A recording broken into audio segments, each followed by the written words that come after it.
There were more policemen and soldiers than people on the streets of Riyadh today, and not a demonstrator in sight. 30,000 had signed up to the Facebook page supporting the so-called Day of Rage to call for reform in the country, but the intimidation and the threats kept them away. It's about now that thousands of protesters were meant to meet in this square in central Riyadh. It's hardly surprising that no one's turned up. Over the last few days, the papers have been filled with reminders of the penalties for demonstrating in this country, lashings and imprisonment. Ministry of Information minders drove us into town to film the no-show. Report what you see, said the policeman in charge. They were not expecting a 40-year-old teacher called Khaled to burst onto the scene. Why do you feel you need to demonstrate? Yes, because I need freedom. I need democracy. The royal family don't own us. Don't own us. I have a right to speak. If you speak, they will put you in jail after 5 minutes. They will put you in jail after 5 minutes if you speak, if you see anything. You're not scared? I'm not scared. Everybody here wants to be in jail because all country is a big jail. What do you think will happen to you now you've spoken out? I will go in the jail with a big smile because I feel already in the jail. When you don't have a right to speak, you are in the jail. He told us in Arabic that what Saudi Arabia needs is a parliament and a constitution. The minders looked increasingly nervous. We were told we had to go, but I wanted to accompany him back to his car and take his phone number. Not that it helped much. He was followed by a police car, and when we phoned him at home tonight, there was no answer.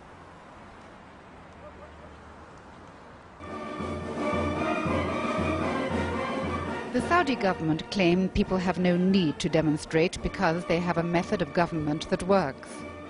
The king meets with advisors and tribal leaders to decide laws and distribute money. He's been called a reformer, but so far national elections have proved a step too far.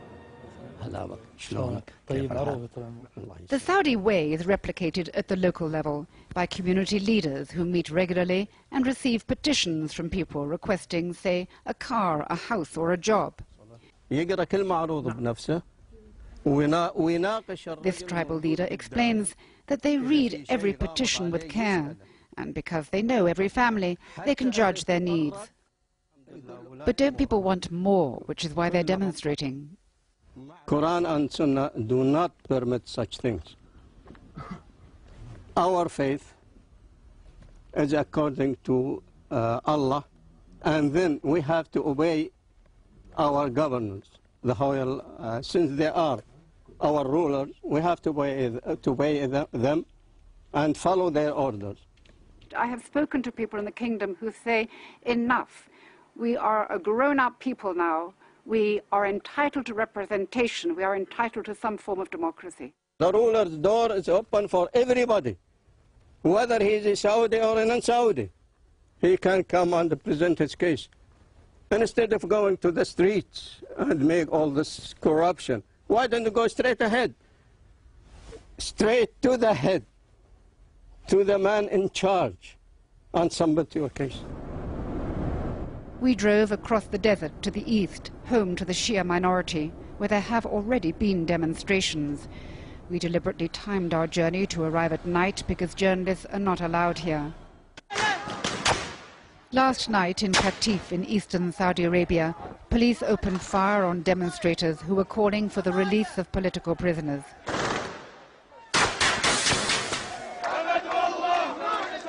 They unfurled the Saudi flag to show their loyalty to the crown, but they say no one has answered their petitions. We are going to meet the family of a man who has been in prison for 14 years without charges or a trial. Locals warned us to be careful. This is a story that the authorities don't want to be told. The family is one of many who say their men are in jail, allegedly for terrorist offences, but they've never been brought to court. مو من حقها ابوها يزوجها، مو من حقها ابوها اذا جاب يخطبونها من Is it right that a man should miss the weddings of his daughters and the funerals of his parents? We do not know why he's being held and when he will be let go. I am Saudi citizen. I can't tell him, please, King Abdullah, people are very angry. Please do not risk the future of the country. Please, King Abdullah, we cannot stay forever like this. We are very angry, we are very nervous, and the situation is very tension. We set off for our next destination. All these things you done today, you talked with the Shia prisoners, family, we cannot do it in our newspapers. Never, never happened in the history of Saudi Arabia in the newspapers. Okay? But we were being watched, and after we'd finished filming, we were arrested, some of our tapes were taken, and we were ordered out of the area. Back in Riyadh, a group of human rights activists set up a political party a few weeks ago. They were all arrested. In his apartment above a busy shopping street, Mohammed Al-Qahtani is one of the few spokesmen for the opposition not in jail. He says there are 30,000 political prisoners in the country. The government put it at about a third that number. What do the opposition want? This government is a police state masquerading as a theocracy, and we need it to be reformed entirely. We need freedom of press, we need freedom of expression, freedom of assembly, we need check and balances of the government, we need a written constitution that highlight the rights of the people, the right of the rulers, and also separation of powers and so on and so forth. These fundamentals of the functional government that you see around the world. Have you been helped by events elsewhere in the region? Well, most definitely. Just a few months ago, we are really losing hope. But now I think we see the light at the end of the tunnel. And we are enthusiastic that we could accomplish something in the near future. But any opposition here will have to challenge the strictest form of Islamic rule, which compares political dissent with heresy. Half the population of Saudi Arabia live on the coast. Cities like Jeddah are deemed more relaxed than the interior, though the strict dress code still applies everywhere. 70% of the population here are under 30, and youth unemployment compares with Egypt and Tunisia. But if the Saudi revolution is expected to start among the young, there was little sign of it here among the 20-something-year-olds who are prepared to talk. I don't think it'll happen here. Unlike neighbouring countries, the king provides us with all we need. Young people here love their country. We've all benefited from the king's generosity, and we should all support him now. People here know nothing but rule by the House of Saud, which has guaranteed stability and absolutism for 80 years. When the 87-year-old monarch returned from treatment abroad 2 weeks ago, there were celebrations and a national holiday. We're all one, the king, the country and the people. When the king came back, he issued billions of reals for the poor. People are comfortable. That's why they won't rebel.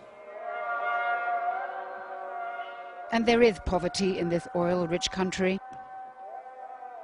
I accompanied a social worker into the poorer areas of Jeddah. The king gave £22 billion in extra welfare benefits to buy people's continuing loyalty, say his critics, while autocracy is being challenged elsewhere in the region.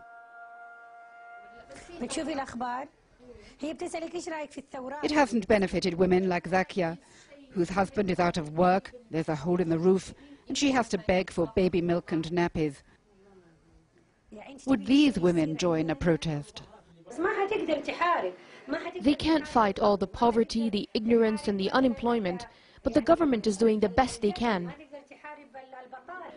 Clearly, the government can count on the entrenched conservatism in the majority of Saudis. Only in the relative privacy of a bookshop you find people who are prepared to complain, like this teacher and journalist who's had articles about government corruption refused by her paper, and, as she points out, the censorship spreads to the internet. The agreement of CEDAW in Arabic, I couldn't get into that website. It's part of the Human Rights Watch website. That's exactly what you get when you try to look for the information. The requested page is unavailable. But to go further, people ask to remain anonymous. التغييرات المطلوبة حاليا والمطالب تعدت انها تكون فقط مطالب اقتصادية. Our demands have gone way beyond financial needs. We now have social and political demands. We want people's participation in government, an elected parliament, and accountability. The movement for change has begun in Saudi Arabia. The question now is how much longer the kingdom can remain an island of stability and conservatism